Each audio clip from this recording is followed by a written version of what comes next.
नमस्कार, आप देख रहे हैं बिस्तक। मैं हरजत देवगन। आज जब ट्रेडिंग करने उतर रहे थे तो संकेत कोई बहुत बढ़िया नहीं थे। अमेरिकन मार्केट्स ऊपर से हल्के होकर बंद हुए थे। नैस्डैक और S&P 500 रिकॉर्ड स्लो से फिसले थे। ऊपर से गिफ्ट निफ्टी बता रहा था कि सपाट रहेंगे या फिर नेगेटिव जाएंगे 40 पॉइंट्स के आसपास। अच्छा, हम खुले तो हमको पता ही लगा किस डायरेक्शन में जाना। ऊपर नीचे आगे पीछे हर जगह हो गया मार्केट। ऐसे जोन में आ गए जहां पर कुछ समझ में नहीं आ रहा कि बहुत बड़ी तेजी बनेगी या फिर एकदम से सरेंडर कर जाएंगे, क्योंकि रिजल्ट सीजन जैसे जैसे आगे बढ़ा वैसे वैसे बाजार का कॉन्फिडेंस थोड़ा शेकआउट होता हुआ नजर आया। तो कल के सत्र में एकदम से तेजी आई थी, मंगलवार के सत्र में। उससे पहले देखो तो मार्केट की हालत कोई बहुत अच्छी नहीं है जुलाई सीरीज में। अब तो एक्सपायरी भी बहुत नजदीक आ गई है। तो आज जैसे ही खुले वैसे ही एक रेंज बाउंड सेशंस बनने शुरू हो गए। बिखर गया मार्केट। ओपन हुए 24,890 के लेवल पे, 24,902 का हाई है और 24,771 का लो। और जो क्लोजिंग आई है वो आई है 24,855 के लेवल की। फिर भी क्लोजिंग बहुत बेहतर थी। 33 पॉइंट्स बढ़कर निफ्टी क्लोज हो गया। निफ्टी बैंक 71 अंक हल्का होके एक 56,150 के लेवल पे बंद हो गया और सेंसेक्स 143 अंक बढ़कर 81,481 के लेवल पे बंद हो गया। लेकिन एडवांसेस निफ्टी के 21 गिरने वाले 29। ब्रॉडर मार्केट्स में भी पिक्चर बटी बटी।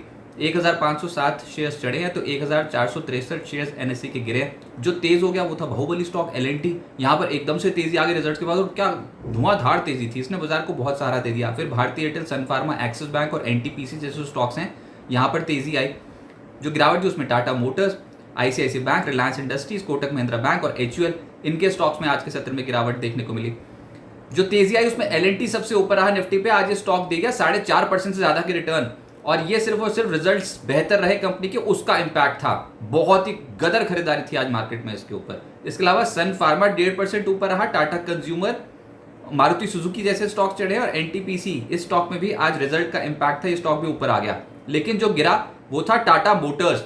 आज ये स्टॉक 3.5% नीचे चला गया। और खबर यहां पर ये थी कि इटली की ट्रक कंपनी है इवेको, उसको खरीद सकती है टाटा मोटर्स और उस खरीद के ऊपर 450 करोड़ US डॉलर्स खर्च करेगी, जो कि 2008 में JLR के ऊपर जितना खर्च किया था उसके बाद की सबसे बड़ी डील है ये वाली। और उसके बाद तो हमने देखा कि आज टाटा मोटर्स में इन्वेस्टर्स ने थोड़ा सा प्रॉफिट बुकिंग ज्यादा कर डाली। वो इसलिए क्योंकि ये नहीं ना पता कि वैल्यू एक्रेटिव डील है कि नहीं, तो उसके चलते यहां पर थोड़ा दबाव आज के सत्र में बनता हुआ नजर आया। हीरो मोटोकॉर्प 2% नीचे आया। Power grid, Bajaj auto, Cipla जैसे स्टॉक्स में आज गिरावट देखने को मिली। F&O गेनर्स में डीमार्ट पोस्ट एनालिस्ट मीट, इस स्टॉक में बहुत ही अच्छी खरीदारी दिखाई दी। स्टॉक चढ़ गया 7%। फिर LNT निफ्टी का टॉप गेनर बनता हुआ नजर आया। KPIT टेक 4% चढ़ गया। APL अपोलो और अंबर एंटरप्राइजेस 3% से 3.5% चढ़ गए। F&O लूजर्स में मदरसन आज पिटाई हो गई 3.5%। टाटा मोटर्स निफ्टी का टॉप लूजर बना। लॉरस लैब्स में आज प्रॉफिट बुकिंग का दिन था। बहुत स्ट्रॉन्ग स्ट्रेच के बाद आज हुई है मुनाफा वसूली।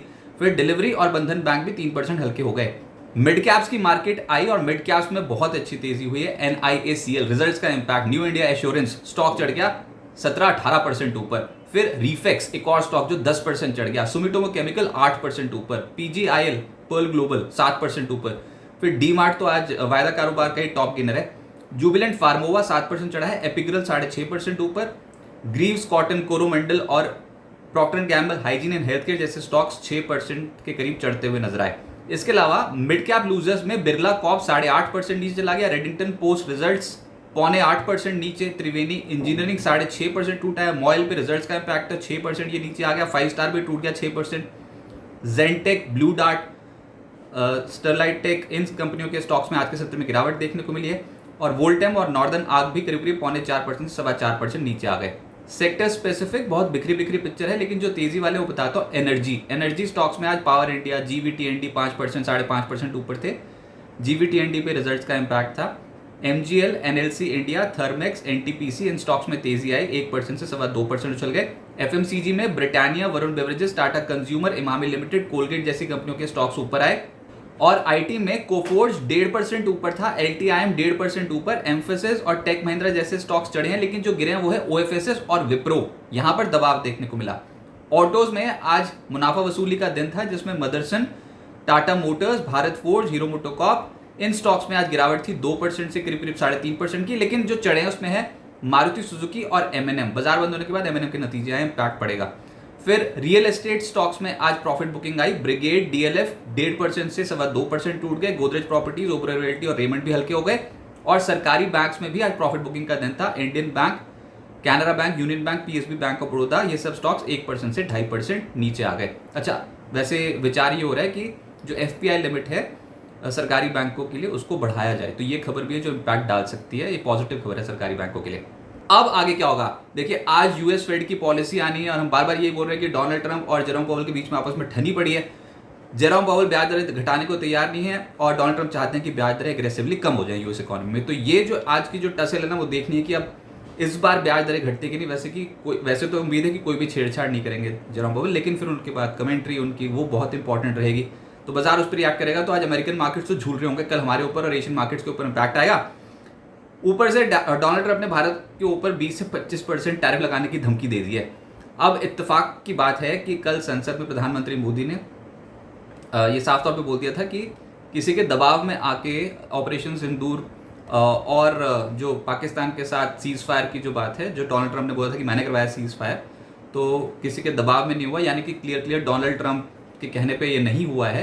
हालांकि उनके वाइस प्रेसिडेंट का कॉल उनको जरूर आया था, उनसे बातचीत हुई थी, डोनाल्ड ट्रंप से कोई भी बातचीत नहीं हुई, ये साफ तौर पे संसद में बोल दिया गया है, हमारे विदेश मंत्री ने भी बोल दिया है। लेकिन भैया किसको पता डोनाल्ड ट्रंप के दिमाग में क्या चल रहा है, तो उसका एक इम्पैक्ट देखने को मिल सकता है। अब जुलाई में अभी तक तो मार्केट ढीली पड़ी हुई है, लगभग 2.5% नीचे है निफ्टी, 662 अंक गिरा है। एक रिकवरी के बावजूद अभी 662 पॉइंट्स अब नीचे हो मंथली बेसिस पे, और कल आखिरी दिन हुआ एक्सपायरी का, तो उसका एक इम्पैक्ट पड़ता हुआ नजर आएगा। 4 हफ्ते की गिरावट के बाद ये 5वां ऐसा हफ्ता निकल रहा है जहां पर निचले स्रोत से आप ऊपर आए हो, 24,600 के लेवल से आप धीरे धीरे करके खिंचना शुरू हुए हो। लेकिन कन्विक्शन की बहुत कमी है मार्केट में। जैसे जैसे रिजल्ट सीजन आगे बढ़ा है ना, वैसे वैसे मार्केट थोड़े सरेंडर करते हुए नजर आए। तो आप 2 दिन की तेजी को बहुत शक्तिशाली मूव मत समझो, ये स्ट्रेंथ इसमें कम है। तो देखते हैं कि कल गुरुवार को जुलाई वायदा एक्सपायरी कैसे करती है। वैसे ये पैटर्न है इस बार जुलाई महीने का कि गुरुवार को बाजार टूटता है, गुरुवार शुक्रवार को लेने के देने पड़ जाते हैं, और कल आ रहा है फिर से एक और गुरुवार, और इसलिए ट्रेडर्स शुरुआती सत्र में एटलीस्ट कॉशियस रहेंगे। वैसे तो एक्सपायरी वाले दिन ऑप्शन राइटर्स डोमिनेट करते हैं, लेकिन कल शुरुआती 1 घंटे वाकई बाजार बहुत ज्यादा कंफ्यूज रहेगा। और देखते हैं उसके बाद जो धीरे धीरे करके जो भी डेवलपमेंट्स होते हैं, जैसे कि यूएस फेड पॉलिसी का इम्पैक्ट, और उसके अलावा कुछ और स्टेटमेंट्स अगर डोनाल्ड ट्रंप की आई हो, उन्होंने कोई सोशल पोस्ट लिखा हो, तो उसका इम्पैक्ट वो सब कैसे होगा। लेकिन अभी के हिसाब से तो कल शुरुआती 1 घंटा बहुत इंपॉर्टेंट है।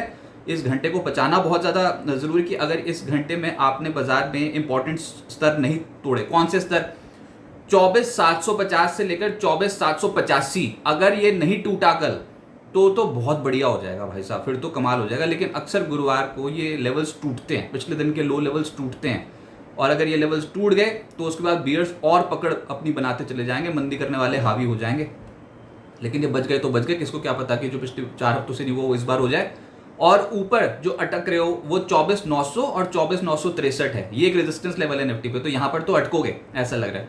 तो बाजार में ना इस समय बहुत तगड़े दंगल की तैयारी हो रही है, कुछ बड़ा खेल होने वाला है, ये तो पता है। बाजार ऑलरेडी पिट चुका है। एफआईएस की जो इंडेक्स लॉन्ग पोजीशन है मात्र 13-14% के आसपास है, 86 से 87% तो शॉर्ट बैठे हुए हैं, तो कभी ना कभी तो शॉर्ट कवरिंग आएगी। लेकिन वो कल का दिन होगा कि नहीं, इसके ऊपर थोड़ा सवाल खड़ा होता है। अगस्त में हो सकता है नई सीरीज में, लेकिन कल के दिन को निकालना ठीक तरीके से बहुत ज़्यादा जरूरी है। Q2 GDP आ रखे यूएस के, उसका इम्पैक्ट पड़ता हुआ नजर आएगा। उसके बाद देर दनादन नतीजे हैं यूएस में, मेटा और माइक्रोसॉफ्ट के नतीजे आज, उसका इम्पैक्ट देखने को मिलेगा। फिर कल एप्पल और अमेजोन के नतीजे, उसका इम्पैक्ट देखने को मिलेगा। हमारे लिए भी कल बड़ी बड़ी कंपनियों के नतीजे हैं, उनका इम्पैक्ट देखने को मिलेगा। वायदा सीरीज की एक्सपायरी कटनी है, यूएस फेड की पॉलिसी है। भैया इतना हैवी दिन है कल के सत्र में, तो शुरुआती 1 घंटा बस बिता लें किसी अच्छे तरीके से, और कल के आज के लोज को ना तोड़ें, वही बहुत बड़ी बात है। लेकिन जैसे ही गए आप 24,750 24,785 के लेवल के नीचे, उसके नीचे टिकना शुरू कर दिया, तो समझ लो फिर लेने के देने पड़ेंगे। नहीं तो बाजार में फिर रिकवरी ड्यू है। बहुत ज़्यादा ओवरसोल्ड रीजन में कर रहे हो कामकाज, एक फ्रेश ट्रिगर की तलाश है, देखते हैं वो कहाँ से आता है। लेकिन अभी तो हमको ये सब धमकियों से, टैरिफ के ऊपर जो धमकियां हैं इनसे, फिर यूएस फेड पॉलिसी, इन सब से निपटना है। तो stay cautious, stay light, position sizes को अपने कंट्रोल में रखिए। और गुरुवार आ गया फिर से, तो इस बार का गुरुवार अलग हो जाए, बढ़िया हो जाए। लेकिन जुलाई में अक्सर अभी तक तो यही पैटर्न है कि गुरुवार को बाजार गिरता है।